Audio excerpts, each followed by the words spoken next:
Hey everyone, Rick Oliva here. In this video, I'm going to go through an introduction to sweep picking arpeggios. And the first thing you might be wondering is, why am I doing this on an acoustic guitar instead of an electric guitar? And I'll tell you, it's because on the electric guitar with high gain, high compression, added reverb, a lot of delays, you can hide bad technique behind all of those things, where the acoustic guitar is a little bit less forgiving. So I like to practice these on either an acoustic guitar or on an electric guitar with the plain dry signal. So for the sake of this video, we'll be doing this on the acoustic guitar. The three forms that we're going to start with are the C forms of a major, minor, and diminished chords. And we're going to start with them on D. So we'll have D major, D minor, D diminished. If you're not familiar with the caged chords or the notes on the guitar, I do have videos that show and explain caged and how to learn all the notes on the guitar. But otherwise, just follow along the best you can. So if we start with a C form of a D chord, we go like this. So we have our D, F sharp, A, D, F sharp. And then, so when we're sweeping, all of those would be down picks. When I get to the top, the way that I like to do is I hammer on the next note and pull off. And that gives me a chance to get my pick direction changing from down back to up. I do it just like that. You will see some people that will do these sweeps where they have very good pick control and they can go down and up without doing the hammer on at the top.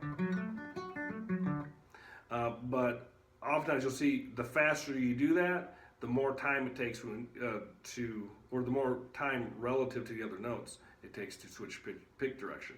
So in order for me to facilitate the switching of pick direction, I do a hammer on at the top. The next chord is the minor chord, so D minor would be D, F natural A.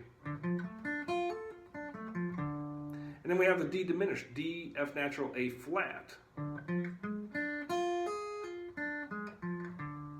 So all three together again.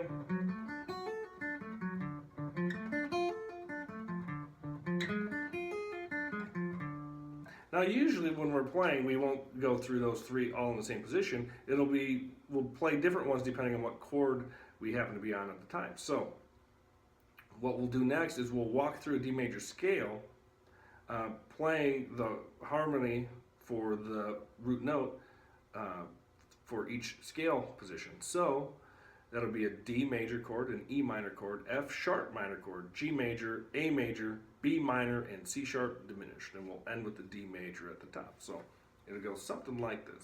So we have our D major chord, E minor, F sharp minor, G major, A major, B minor, C sharp diminished,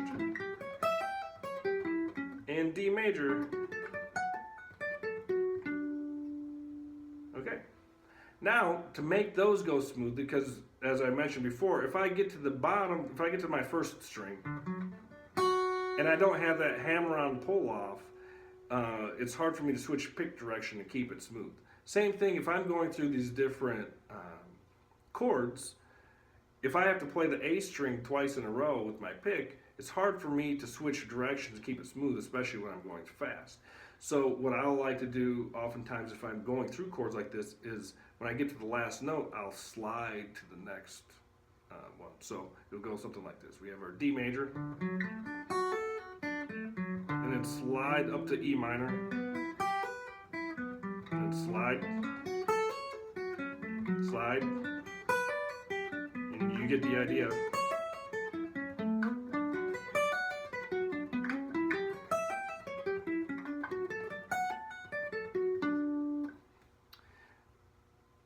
Now, once you get used to that, one of the things you can do is you could go up one chord and down the next chord and up a chord and down the next one. So you have to know where you're going with these. So if I take a look at the first two, if I have the D major and I want to slide and then come down the E minor, have to know where I'm sliding up to. So I'd go like this: D major,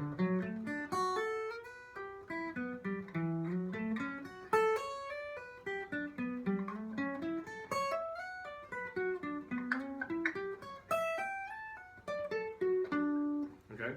So a little bit faster might look something like this.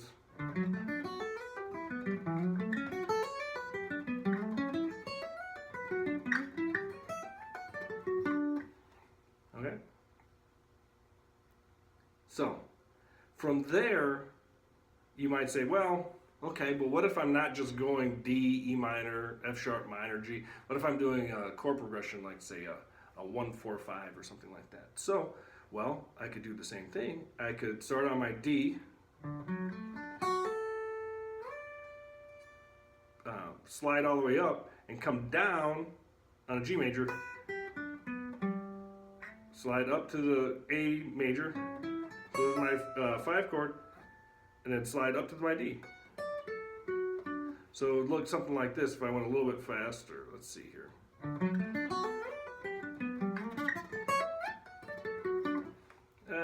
That was a little sloppy. I'll do it a little cleaner. Something like that. Now, another thing is you might say, well, I might not be going through the chord progression that fast. Could I play different chords over the same root note? Well, I did do a short video recently, actually yesterday, that talked about upper structure triads. So one of the things you might consider is, okay, well, maybe I don't play the whole triad, the whole chord, or all 5 tones that I have here. It's only 3 notes, but I'm playing 5 different strings, so maybe I don't play all 5 strings. And what else could I look at? Well, so if I'm on my D chord, on my 1 chord, and I'm in drop D, just so I can get that bass, I conveniently tuned before starting this video. So if I'm on D, maybe I say, okay, well, you know what I could do is I could play my D here, and then I could play my A over D, because a D chord is D, F sharp, and A. If I do an A chord, it's A, C sharp, and E. So that A is my 5th of my D chord, the C sharp is the major 7th, and the E is the 9. And so those notes all technically work. Do they sound good? Well, sure, they sound good. So I might do something like this, where I have my D.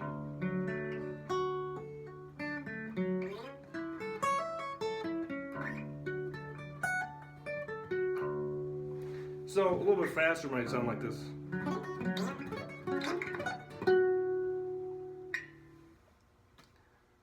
And so that's the basic idea behind sweep picking arpeggios. Now you might find other spots where you say, well, I'll just play the C minor, and that's fine. You could do, pick a minor chord and